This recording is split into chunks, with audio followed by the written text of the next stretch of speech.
जी नाज़रीन, हम इस वक्त मौजूद हैं अलीआबाद हमज़ा में। ये जो आपको रश दिख रहा है, ना यहाँ कोई लंगर बट रहा है, ना कोई सियासी जलसा, ना कोई म्यूज़िक कंसर्ट, बल्कि ये मनाजिर आपको हम जो दिखा रहे हैं ये है पेट्रोल की किल्लत हमज़ा में।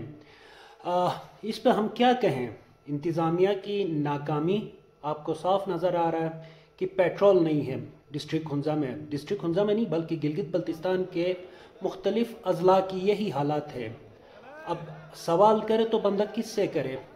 अब आप खुद ही इसका अंदाज़ा लगा सकते हैं कि हमारी गवर्नमेंट कितनी काबिल है।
아, 야, 이렇게 나는 이게 좀 그래.